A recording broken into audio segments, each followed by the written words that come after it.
to tell.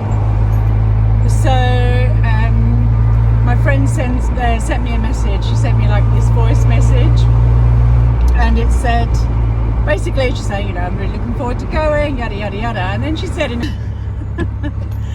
a cheeky manner something on the lines of, I'm thinking about, maybe we can do this thing that I'd really like to do. I'll probably talk about it when we get down there.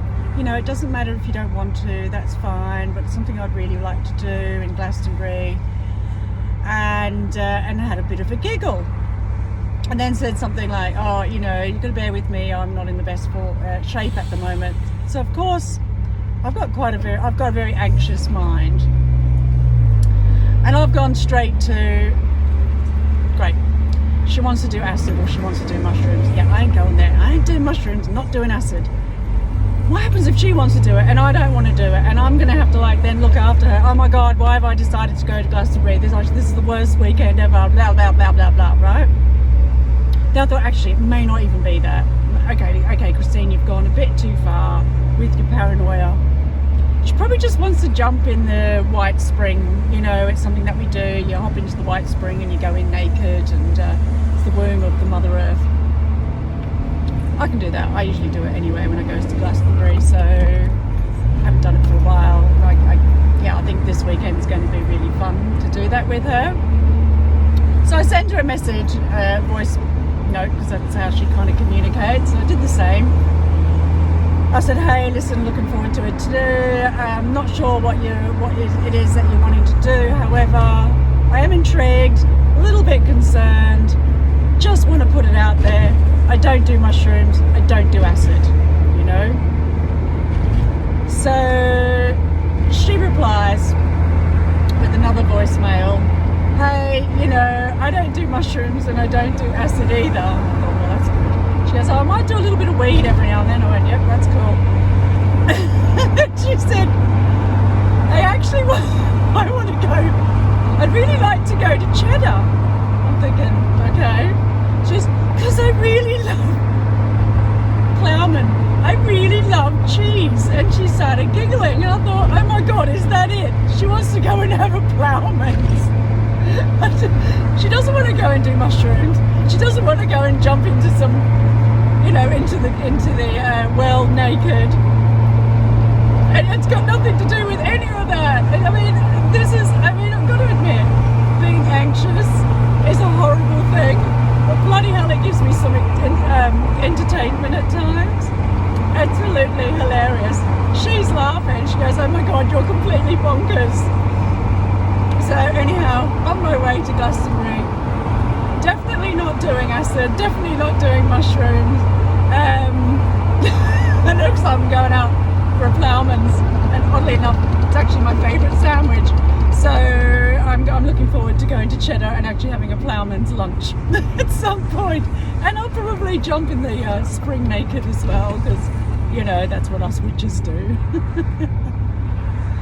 Oh God, look at the traffic. Oh, my gears are a bit tight. Yeah, my gears, I need to get, I was meant to put oil in the gearbox, but it turns out I've got no idea where the opening is, and I gather someone said it's probably from underneath, which obviously is not something I'm able to do. Oh my God, I'm in the wrong bloody lane. Do I need to get into... I think I'm heading towards Heathrow. So I'm heading towards Heathrow. There's a turn off for Oxford. Do not go down Oxford Way. Do not go to Oxford. The traffic past Heathrow is always busy. It's usually a gridlock. There's usually a gridlock around Heathrow. There's this turn off for... What is that turn off for? Oh, that's Birmingham and Oxford. Right, completely missed the wrong turn off, which is fantastic. It means I'm going in the right direction. It's not going to take me 5 hours.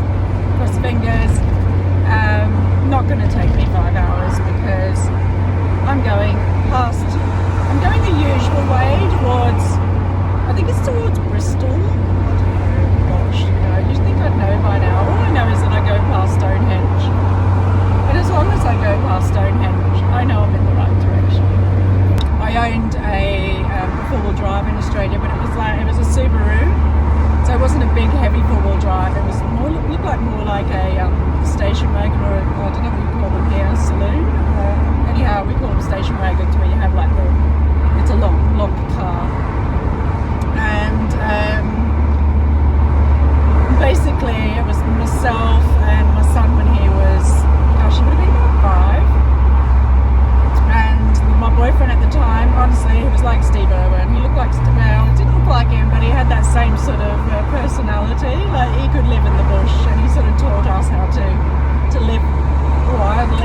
without, like, literally nothing.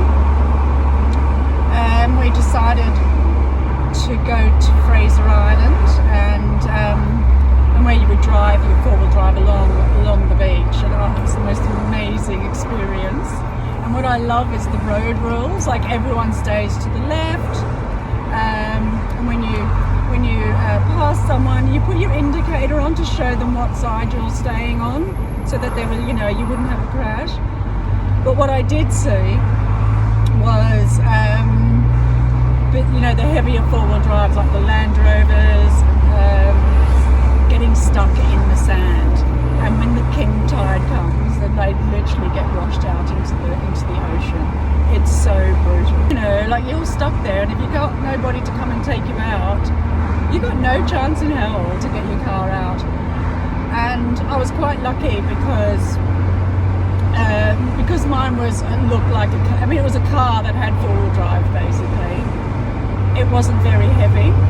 And before you go onto the beach, you get your car sprayed underneath to protect it from the rust, which also lower your tyres.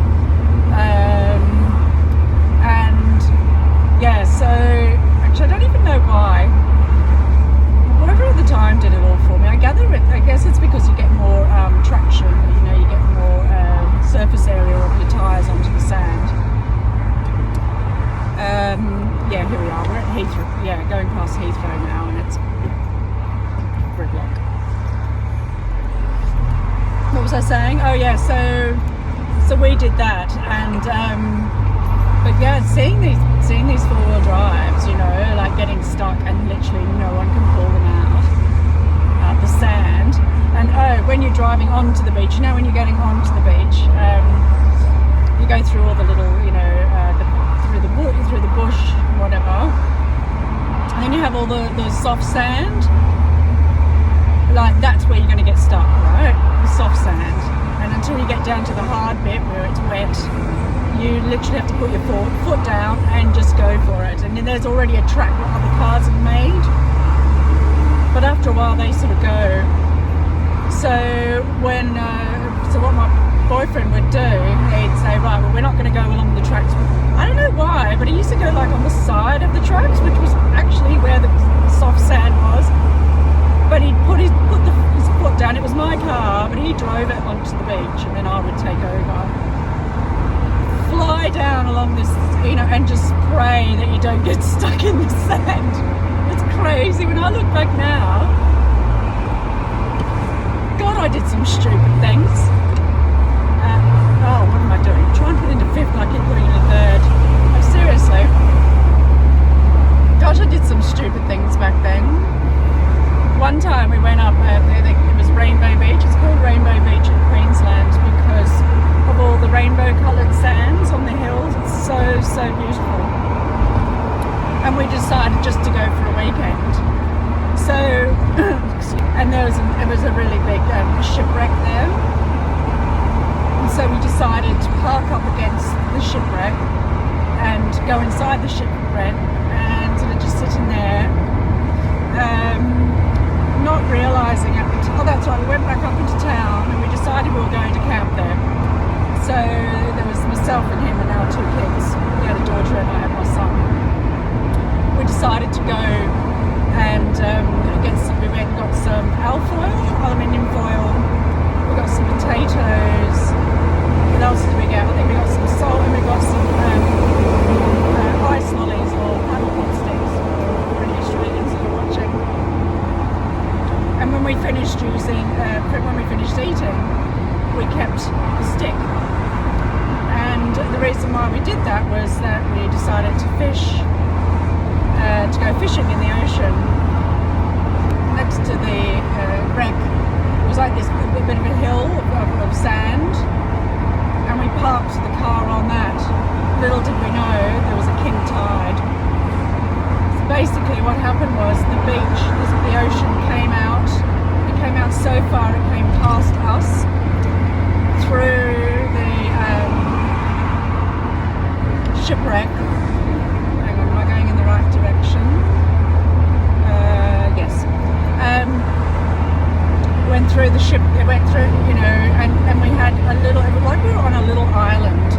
So part of the island was outside the shipwreck where my car was parked, and the other side of the island was inside the shipwreck.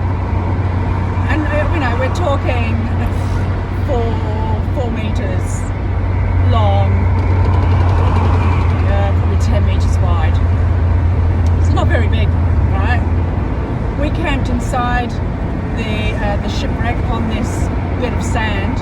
We were literally sitting there with our fishing rods in the water, catching fish. We were getting like brim. I think it was mainly one we got was brim actually, and maybe some whiting. And then we built a little fire. We used the aluminium foil to cook our potatoes, stuck them in the ashes. We cooked our fish, used the paddle pop sticks to actually then take the skin off as we were eating it and pull out, the meat.